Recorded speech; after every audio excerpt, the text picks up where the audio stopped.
ದೇಶದ ಕತೆ ಇಷ್ಟೇ ಕಣಮ್ಮೋ, ಇಲ್ಲಿ ಚಿಂತೆ ಮಾಡಿ ಲಾಭ ಇಲ್ಲಮ್ಮೋ. ಶಾಲೆಯಲ್ಲಿ ನಮ್ಮ ಟೀಚರ್ ಹೇಳಿದ್ದು ನೆನಪಾಗ್ತಾ ಇದೆ. ಸರಿಯಾದ ಅಭ್ಯರ್ಥಿಗೆ ಮತದಾನ ಮಾಡೋದು ಒಬ್ಬ ನಾಗರಿಕನ ಅತಿ ಮುಖ್ಯ ಜವಾಬ್ದಾರಿ. ಆ ಜವಾಬ್ದಾರಿ ನಿದ್ರೆಯಲ್ಲೂ ಬಡಿದೆಬ್ಬಿಸುತ್ತೆ.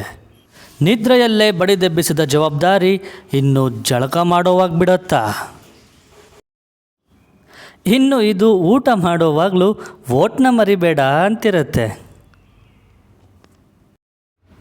ಹೊಟ್ಟೆಪಾಡಿಗಾಗಿ ಕೆಲಸ ಮಾಡುವಾಗಲೂ ಕೂಡ ದೇಶದ ಪಾಡಿಗಾಗಿ ವೋಟ್ ಮಾಡುವಂತ ಇರುತ್ತೆ. ಒಂದು ವೋಟ್ ಹಾಕೋ ನಾಗರಿಕನಿಗೆ ಇಷ್ಟೆಲ್ಲ ಜವಾಬ್ದಾರಿ ಇರುವಾಗ ಇನ್ನು ಲಕ್ಷಾಂತರ ವೋಟ್ ತಗೊಳ್ಳೋ ಜನನಾಯಕರುಗಳ ನಿಮ್ಮ ಜವಾಬ್ದಾರಿಗಳನ್ನು ಎಷ್ಟು ಅಲಕ್ಷ್ಯ ಮಾಡಿದ್ದೀರಾ ಗೊತ್ತಾ?